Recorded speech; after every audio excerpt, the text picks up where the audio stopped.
500 টাকা। এটা কিন্তু 500 টাকা না, এটা হচ্ছে 400 টাকা অথবা 450 টাকা। কি পাগল মনে হচ্ছে আমাকে? তাহলে শোনেন, আমি একটা চাকরি করতাম, আমার বাড়ি থেকে অনেক দূরে। আমি স্বভাবতই আমাকে সেখানে যেতে হয়। তো একদিন আমি যে কোনো একটা ঈদের শেষে আমি সেখানে যাওয়ার জন্য প্রস্তুতি নেই। আমার কাছে টাকা পয়সা একটু শর্ট ছিল, যার কারণে শুধু ভাড়ার টাকাটাই ওই সময় আমি নিতে পারছিলাম। আমাকে বাসে করে যেতে হয়, তারপরে রিক্সায় যেতে হয়, তারপরে সিএনজিতে যেতে হয়, আবার আমাকে রিক্সায় অফিসে পৌঁছাতে হয়। তো আমি যখন বাস থেকে নামলাম, নামার পরে দেখি আমার কাছে শুধু 500 টাকার একটা নোট আছে। তো সমস্যা নাই, এখনও যে দূরত্ব আছে তাতে 500 টাকায় হয়ে যাবে। 50 টাকা রিক্সা ভাড়া লাগবে প্রথমে, তারপর 400 টাকা লাগবে সিএনজি ভাড়া, এরপর আবার 50 টাকা রিক্সা ভাড়া। আমি অফিস পর্যন্ত পৌঁছে যাব। তো যাই হোক, আমি রিক্সায় উঠলাম সিএনজি স্টেশনে যাওয়ার জন্য।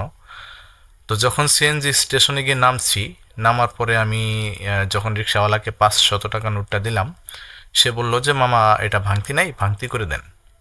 তখন আমি যে বাজারটাতে নামছি, ওই বাজারটাতে প্রায় 15-20টার মতো দোকান আছে।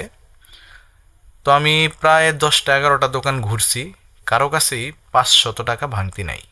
অথচ দোকানগুলো কিন্তু অনেক বড় সড়ো দোকান, প্রায় হাজার হাজার টাকা বিক্রি হয়। তো তাদের কারো কাছেই 500 টাকা ভাঙতি নেই। পরে আমি রিক্সাওয়ালাকে গিয়ে বললাম যে মামা, আমি তো 500 টাকা ভাঙতি করতে পারি নাই, তাহলে কেমনে কি করি? তখন ওই রিক্সাওয়ালা মামা বলল যে আপনি তো এভাবে ভাঙতি করতে পারবেন না, আপনাকে 500 টাকা ভাঙতি করতে হলে কিছু কিনতে হবে। অবশ্য আমি নিজেও জানি যে কিছু কিনলে হয়তো ভাঙতি হবে, কিন্তু আমার যেহেতু টাকা শর্ট ছিল, সমান সমান ছিল, তাই আমি কোনো কিছু কিনতে চাচ্ছিলাম না। অবশেষে আমি রিক্সাওয়ালাকে বললাম যে আপনি একটা চিপস কিনেন। সে যখন 10 টাকা দিয়ে একটা চিপস কিনছে, দোকানদারকে 500 টাকা দেওয়ার পর দোকানদার তার উপরে রেগে গেছে। 10 টাকার চিপস নিয়ে 500 টাকা দিছে, দোকানদার রেগে গেছে। তারপর আমি অন্য একটা দোকান থেকে 50 টাকার একটা জুস কিনি এবং সেখান থেকে টাকাটা ভাঙতি করি। ভাঙতি করার পর আমি 50 টাকা রিক্সাওয়ালাকে দিয়া তারপরে আবার সিএনজিতে উঠি। সিএনজি থেকে নামার পর 400 টাকা সিএনজি ওয়ালাকে দেওয়ার পর আমার কাছে আর অবশিষ্ট টাকা নাই। কিন্তু আমার কাছে কি আছে? আমার কাছে আছে একটা জুসের বোতল। এখন আমি যে অফিসে যাব, অফিসে যেতে হলে আমাকে আরও 50 টাকা রিক্সা ভাড়া লাগবে, 3 কিলো রাস্তা।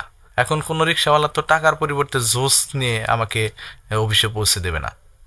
ঈদের শেষে যেহেতু যাচ্ছিলাম, আমার অফিসে কেউ পৌঁছেছে কিনা এটা জানার জন্য যখন আমি কাউকে ফোন দিতেছিলাম, তখন আমার ফোনটা বন্ধ হয়ে গেল। মানে বিপদ যখন আসে তখন চতুর্দিক থেকে আসে আর কি। চোস্টা মুখে দিয়ে হাঁটা শুরু করলাম। প্রায় 3 কিলো রাস্তা হেঁটে যাওয়ার পর আমি অফিসে গিয়ে দেখি যে অফিসে কেউ আসে নাই, আমি প্রথম। আমার কাছে কিন্তু 500 টাকা ছিল এবং আমি অফিস পর্যন্ত পৌঁছাতে পারতাম। কিন্তু দোকানদার যখন আমাকে ভাঙতি দেয়নি, আমাকে ওইখানে 50 টাকার একটা জুস কিনতে হয়েছে, যেটার কোনো প্রয়োজনই আমার ছিল না। 50 টাকার জুস কেনার পর আমাকে 3 কিলো রাস্তা হেঁটে অফিসে আসতে হলো। ওই 500 টাকা কিন্তু আমি আমার কাজে ব্যবহার করতে পারি নাই। 50 টাকা আমাকে মিশামিশি খোয়াতে হয়েছে। এজন্য আমি বলছি যে 500 টাকা 450 টাকার সমান। শুধু তাই না, কোনো কোনো ক্ষেত্রে আপনি যদি বেশি বিপদে পড়েন তাহলে দেখবেন ওটা 400 টাকার সমান।